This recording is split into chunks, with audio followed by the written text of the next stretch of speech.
All right, everyone get ready, because today we are going deep, deep, deep into gender dysphoria. Sounds intense. It is, but it's also honestly super fascinating. Yeah, I'm seeing that already just from all the stuff you brought with you. Right. We've got academic research, historical overviews.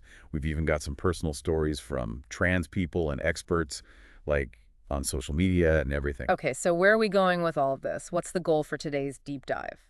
Basically, I want us and all of you listening to come away with a really clear, solid understanding of what gender dysphoria is, you know? And what it isn't. Exactly. Cut through all the noise and misconceptions and, like, really get to the heart of it, you know what I mean? Well, I think that's a super important goal. Really? There's still so much misinformation and just like general misunderstanding about gender dysphoria, so. Yeah, and it's not like this whole multiple genders thing is anything new, by the way. Oh, right. It's been around forever, like for centuries, Yeah, right. thousands of years even.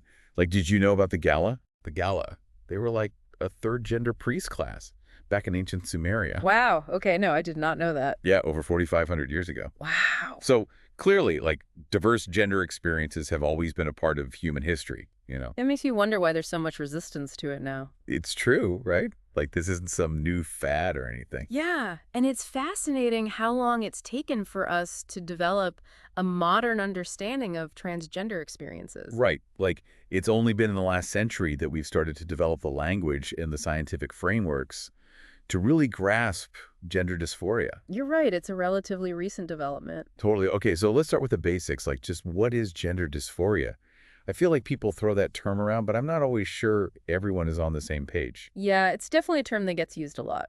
So can you give us like a clear, concise definition of what it actually means? Okay, so gender dysphoria is basically this profound feeling of mismatch between a person's internal sense of their gender identity and the sex they were assigned at birth. Okay, so it's like that fundamental feeling of not actually aligning with the gender label you were given. Exactly. Okay, and I know that a lot of people think it's just about physical discomfort with your body, Right. but our source emphasizes that it's way more than that. Right. It goes so much deeper than that. So how else does it manifest besides just, I don't like how my body looks? It impacts like tons of areas of life, social interactions, how you perceive yourself, societal expectations, and yes, how you relate to your body. Okay, so it's pretty all-encompassing. Yeah, you could say that. There's this analogy in our source material I really liked.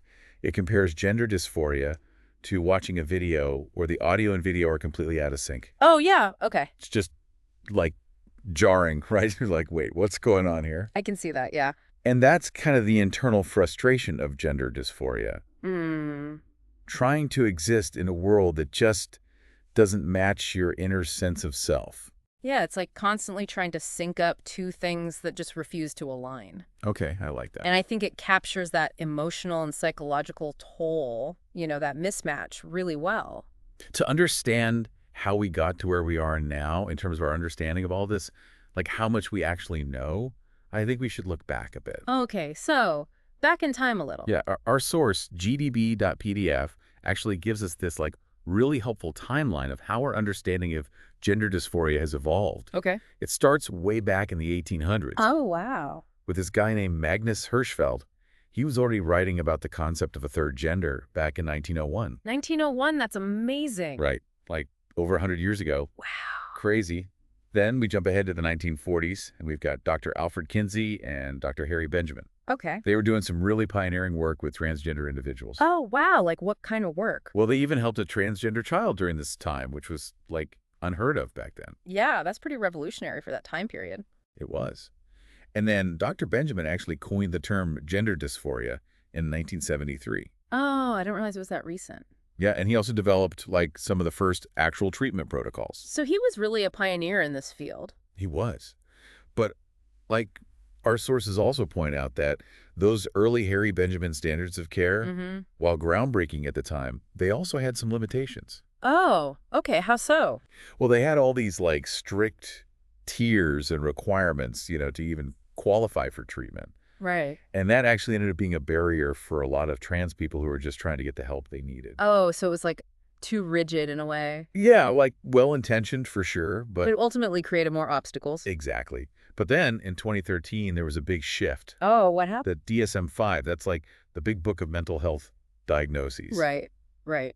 Well, they finally replaced gender identity disorder with gender dysphoria. That's a huge change. It was. And I think it really helped to reduce the stigma. Yeah, And it made it easier for trans people to access medical transition. I can see that. Yeah, it sounds like a really important step.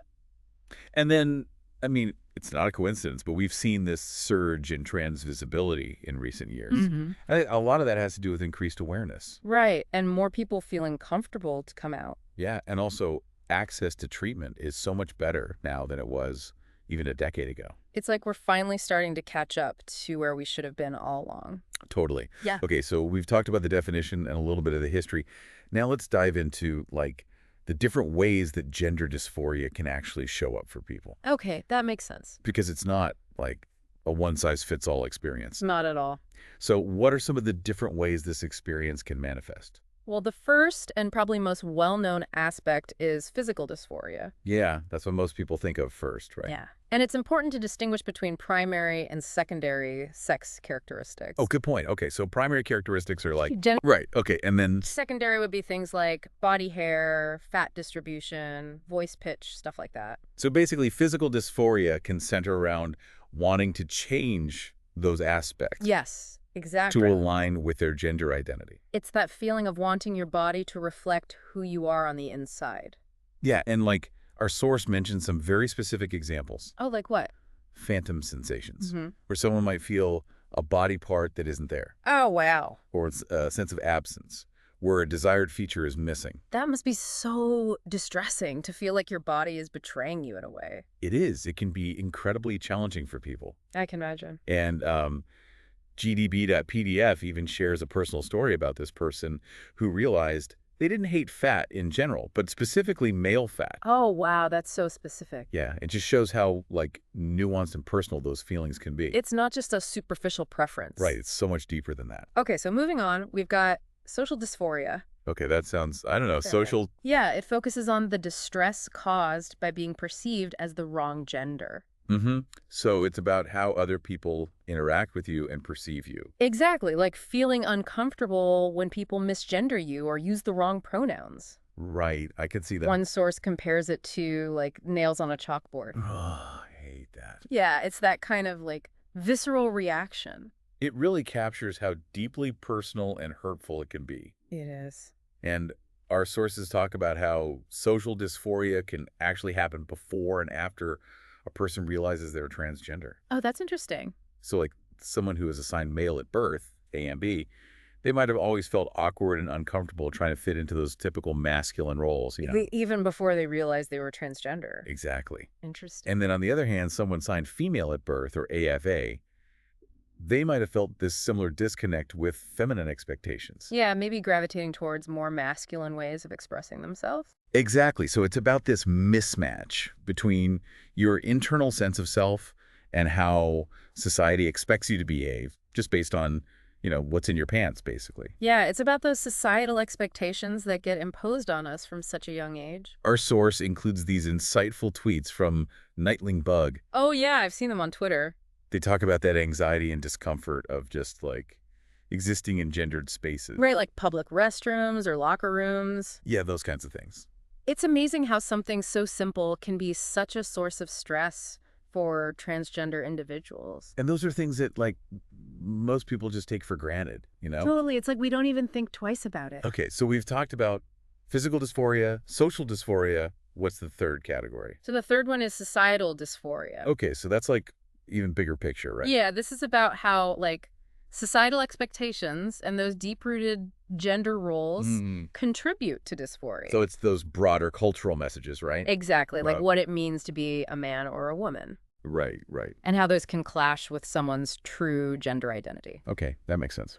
And it often comes up around things like parenthood and relationships. Oh, yeah, I could see that. Like GDB.PDF gives an example of an AFB individual who experiences dysphoria when they're labeled as a mom. Oh, right, because they don't identify as female. Exactly. So these labels, they can be really triggering for some people. Yeah, even if they seem totally harmless to most. And then there's the pressure to, like, conform to heteronormative expectations. Right, which can really impact dating and relationships. Like you're being forced into these roles that don't feel authentic to you at all. And it can be incredibly isolating. We have this really powerful tweet thread from Callie on social media. Her handle is @CallieThulu, and she talks about, like, the unique pressures faced by trans lesbians. Oh, yeah. That was a great thread. It really highlights how gender dysphoria intersects with so many different aspects of life.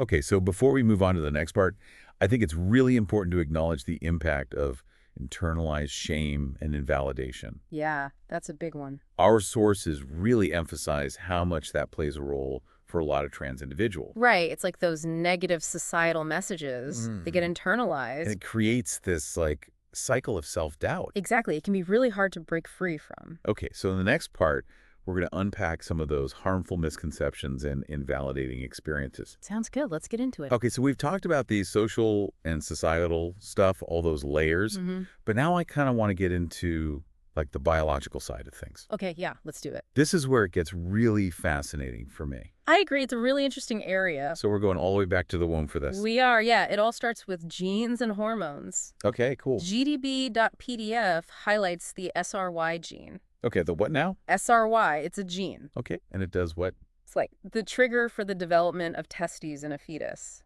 Oh, okay, so it's like the male gene in a way. Yeah, you could think of it like that. So if you have that gene, then you develop tests, and if you don't, then you don't. Well, it's more complicated than that, but that's the basic idea, yeah. Okay, so then what? Well, once the testes are formed, they start producing testosterone, Right, okay. which then leads to the development of all the male characteristics, both internal and external. So testosterone is like the fuel for that whole process. Exactly. Wow. It's crazy how much one little hormone can do. Right. And it all starts so early. Yeah, we're talking like in the womb. Yeah, between the 8th and 24th week of gestation, there's this crucial period where the brain goes through this process of either masculinization or feminization. Wait, so even our brains are being shaped by hormones before we're even born. Yep. That's wild. It is, and it helps explain why gender identity is so deeply rooted. Okay, that makes sense. And sometimes there are disruptions in this process which can lead to intersex conditions. Intersex, so that's when... A person's biological sex characteristics don't fit neatly into male or female. So it's not always so clear-cut. Right. It challenges that binary thinking. Okay, that makes sense. And when we talk about gender identity, research is really starting to point towards a biological basis for that, too. Oh, interesting. So it's not just social and cultural stuff? Nope, there's definitely a biological component. So, like, what kind of research is there? Well, there have been MRI studies that show structural differences between the brains of cisgender men and women. Okay. And what they've found is that the brains of transgender individuals often align more closely with their gender identity. Whoa, really? Yeah, so like a trans woman's brain might look more similar to a cis woman's brain, even though she was assigned male at birth. That's incredible. So even on a physical level, our brains are reflecting our gender identity. Exactly. It's pretty mind-blowing. And there's also genetics involved, right? Right. There was a 2018 study that found certain genes that are more likely to be longer in trans women. Longer genes. Yeah, and they think that might have something to do with, like, how the brain gets masculinized in the womb. Okay, this is where my brain starts to melt a little bit. It's so complex. It is, but that's what makes it so fascinating. Okay, so let's talk hormones and, like, how they actually work. Okay, sounds good. Especially since HRT is such a big part of many trans people's journeys. Right, yeah. Give me the hormone lowdown. Okay, so think of hormones like little messengers. They're Wow. these chemical signals that travel throughout your body, telling your cells what to do. Like little instruction manuals. Yeah, exactly. And when it comes to gender, the sex hormones are like the conductors of the orchestra. Hormone orchestra, I like that. They're in charge of shaping our physical characteristics and also influencing our brain function. Okay, so it's like a whole body experience, not just about how you look on the outside. Right, it's about how you feel on the inside, too. And that's where HRT comes in. Yeah, when someone undergoes hormone replacement therapy, they're basically introducing hormones into their body to align with their gender identity. So it's like helping your body catch up to your brain. Exactly, and it can have a profound impact on both physical and mental well-being. Okay, let's break it down a little bit. Like, what are the main players in this hormone orchestra? All right, so first up we have testosterone. Okay, Mr. Masculinity. That's the one.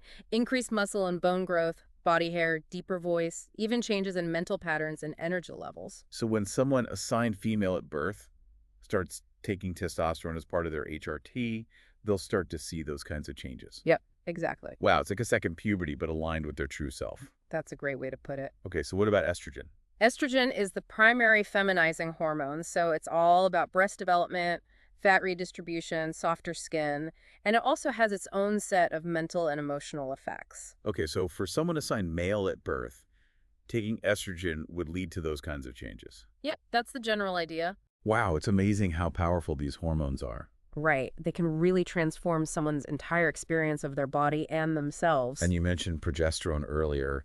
What does that one do? Progesterone can be really helpful for trans women, especially in terms of breast development. Oh, okay. It can also help regulate sleep and contribute to mood stability. So it's kind of like a supporting player in the hormone orchestra. Yeah, exactly. So with HRT, I'm guessing the effects vary from person to person. Oh, absolutely. Like some people experience more dramatic changes than others. Right. Everyone's body responds differently to hormones.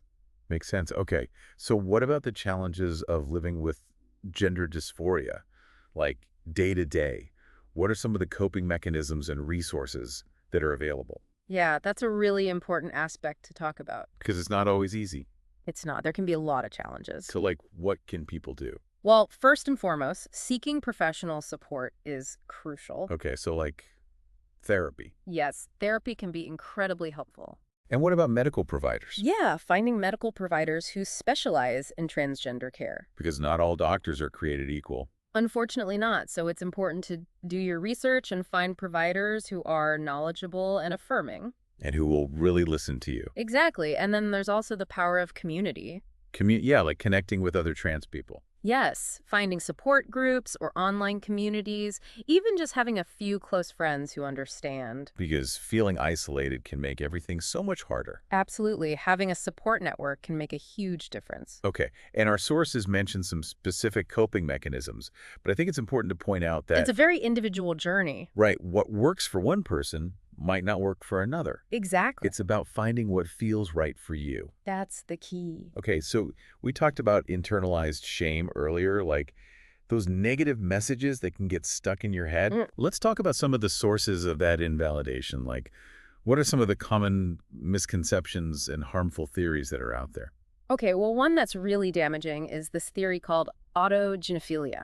Autogenophilia, it's also known as AGP. Okay, and what does that mean? Basically, it suggests that trans women are only transitioning because of a sexual fetish. Oh, wow, that sounds really offensive. It is, and it's completely unfounded. Like reducing someone's entire identity to a fetish. Exactly. And it's been used to deny trans women access to healthcare and just generally invalidate their experiences. So it's not just like a harmless theory, it has real-world consequences. Right, and that's why it's so important to call it out and debunk it whenever we see it. Totally. So what are some other sources of invalidation? Well, there's this idea that some people have that, like, if an AFV person is trans, it's just because they're a feminist and reject traditional gender roles. So like they're not really trans, they just hate the patriarchy. Yeah, that's the idea, but it's totally Well, false. Being a feminist and being trans are two completely separate things. Exactly. And then you have things like toxic masculinity, which can be really harmful, especially for AMAB individuals. Okay, so toxic masculinity, that's like all those rigid expectations of what it means to be a man. Right. And it can create so much shame and fear around anything perceived as feminine. So like if an AMAD person is struggling with their gender identity, toxic masculinity can make it really hard for them to even admit it to themselves. Exactly, because they're afraid of being seen as weak or less of a man. And that can prevent them from getting the help they need. Absolutely. And then you have these other perspectives and movements that can also be invalidating, like transmedicalism, TRFs, gender critical folks, even gender abolitionism. Wow, that's a lot. Yeah, it's a complex landscape. Can you give me like a super quick rundown of each one? Sure. So transmedicalism basically says that you're only truly transgender if you medically transition. So like hormones and surgery are required. Right. And they can be very gatekeepy about it.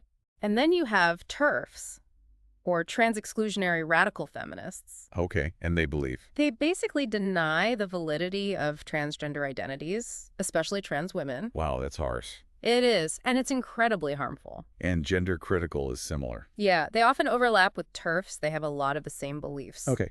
And then you have gender abolitionism, which is kind of on the opposite end of the spectrum. How so? Well, they believe that we should just get rid of gender altogether. Like abolish the concept of gender. Exactly. But that can be invalidating for trans people who feel a strong connection to a particular gender. Right, because it's like saying their identity isn't real. Exactly. So there are a lot of different viewpoints out there, and some of them can be really harmful. Yeah, it's important to be aware of them, but also to remember that none of them invalidate the lived experiences of trans people. That's a really important point. Yeah, just because someone has a different opinion doesn't mean your experience is any less valid. Totally. Okay, so let's bring it back to the biology for a minute. Okay, yeah.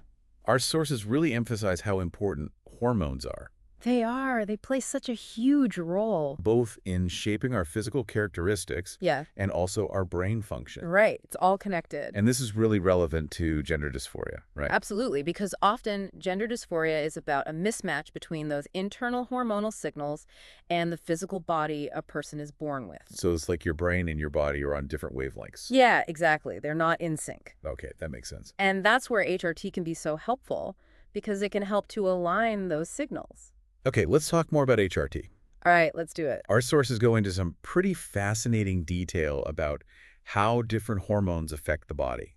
It's really interesting stuff. So give you the hormone cheat sheet, like what do I need to know? Okay, so testosterone, as we talked about before, is the main masculinizing hormone.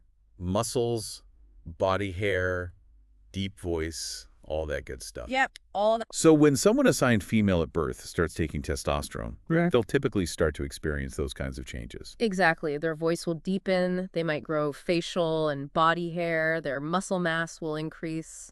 It's like going through puberty again, but the right puberty this time. Right, puberty 2.0. Okay, so what about estrogen? Estrogen is the primary feminizing hormone, so it's responsible for things like breast development, fat redistribution to a more feminine pattern, softer skin. So for someone assigned male at birth taking estrogen, those are the kinds of changes they'll likely see. Yep, exactly. Wow, it's amazing how these hormones can so dramatically change our bodies. It really is, and it's not just about the external changes either. Right, you mentioned that hormones also affect our brains. Yeah, they have a significant impact on brain function and mental patterns. Things like mood, energy levels, even libido can be affected by hormones. So it's not just about how you look, it's about how you feel, too. Exactly, and those changes can be really profound for trans people on HRT. It's about feeling more aligned on every level. Absolutely, and it's important to note that HRT is a very personal decision. Okay, meaning not everyone chooses to do it. Right. Some trans people don't want to medically transition, and that's totally valid. So it's about finding what feels right for you and your individual journey. Exactly. Okay, so shifting gears a little bit, let's talk about the emotional and psychological impact of gender dysphoria. Okay. Yeah. Because it can be really tough. It can be incredibly challenging. So, like, what are some of the common emotions that people experience? Well, you see a lot of anxiety, depression, feelings of isolation, sometimes anger and frustration. Yeah, it makes sense given all the challenges that trans people face. Right, and those feelings are completely valid. It's important to acknowledge that. Totally, and I'm guessing that's where finding healthy coping mechanisms and seeking support comes in. Absolutely. Therapy can be a huge help, as can support groups or even just connecting with other trans people online or in person. That sense of community and shared understanding can be really powerful. It can make all the difference in the world. Okay, and while our sources offer some specific coping strategies, I think it's important to remember that, Everyone's journey is unique, right, what works for one person might not work for another. and that's okay. So it's about finding what works for you. Exactly. Okay, so zooming out a bit, I think it's important to acknowledge the role that society plays in all this. Absolutely. We can't ignore the broader societal and cultural factors that contribute to gender dysphoria. So we're not just talking about individual struggles. We're talking about systems of oppression and injustice. Right. Things like transphobia, discrimination, lack of understanding and acceptance, all of those things play a huge role in shaping the experiences of trans people. And those things can have a real impact on mental health, access to healthcare, Yeah, even basic safety. exactly. It's not just about individual feelings, it's about systemic issues that need to be addressed. So how do we do that? How do we create a more inclusive and accepting society for trans people? Well, I think education is key. Education, yeah. The more people understand about gender dysphoria, the less likely they are to buy into those harmful stereotypes and And misconceptions. the more likely they are to be supportive and accepting. Exactly. It's about breaking down those barriers of ignorance and fear. Okay, so we've covered a lot of ground in this deep dive. We have. It's been a really thorough exploration. We've talked about the definition of gender dysphoria, the history of how our understanding has evolved, the different ways it can manifest, the biological underpinnings, the social and societal pressures, even the coping mechanisms and resources that are available. And we've talked about the importance of empathy and understanding. Right, and the need for systemic change. It's been a lot, but it's all important information. So where do we go from here? What's the next step? I feel like we've really gone deep here, Yeah, we have. like really to the core of this whole topic. It's been a true deep dive, for sure. So much information. There is, but Yeah. it's important to remember that like all of this knowledge, all this research, all these theories, it all comes back to the personal experience. You mean like what it's actually like to live with gender dysphoria? Exactly. Like we can talk about the science and the statistics all day long, Right. but it's never going to fully capture what it feels like to be trans in a world that doesn't always get it. Yeah, like to be seen as different or wrong or whatever. Exactly. It's like, how do you describe the ocean to someone who's never seen it? I like that. Like you can use words and metaphors, you can show them pictures, Right. but until they feel those waves crashing over them, they just don't really know, you know? It's like that with any lived experience, I think. Totally. And that's where empathy is so important. So it's important. Like we can learn all this stuff, hmm but we have to remember that at the end of the day, this is about real people. Real people with real feelings. And those personal stories from our sources, those are the parts that really get to me. Me too. They put a human face on all of this. It's not just an abstract concept, it's people's lives. Right. And it's not always easy. Not at all. Like some of the things these people have gone through, the depression, the anxiety, the self-harm, it's heartbreaking. It is, and it just highlights how crucial it is to create a more inclusive and accepting society. Yeah, like this isn't just about feelings, it's about people's lives. Exactly, and it's about taking action to make things better. So what can we do? Like practically speaking, how do we make a difference? Well, I think education is a huge part of it. Education, yeah, okay. The more we understand about gender dysphoria, Mm-hmm. the better equipped we are to challenge those harmful stereotypes and misconceptions. Because ignorance is often at the root of prejudice. Exactly. Like that whole autogenophilia thing we talked about earlier. Right, that's a perfect example. Blaming someone for their identity instead of trying to understand it. It's like blaming someone for having a fever instead of treating the infection. Ooh, I like that. We need to focus on the root cause. Which is? That fundamental mismatch between a person's internal sense of gender and the sex they were assigned at birth. And that's not something you could just choose to change. It's not a phase, it's not a fetish, it's who they are. So basically, we need to replace ignorance with knowledge. And fear with compassion. Yeah, because at the end of the day, understanding gender dysphoria is about understanding humanity. It is. It's about recognizing that gender is a complex and multifaceted aspect of identity. And that there's no one right way to be trans. Exactly. So to wrap things up, I just want to say I hope this deep dive has given you a better understanding of gender dysphoria. Me too. And not just as a concept, but as a lived experience. Right. It's about real people's lives. And I think the more we understand, Mm-hmm. the better we can advocate for change and create a world where everyone can thrive as their true selves. Couldn't have said it better myself. So thank you for joining us for this deep dive, and keep those questions coming. Yeah, we're always here to learn and grow together. Until next time.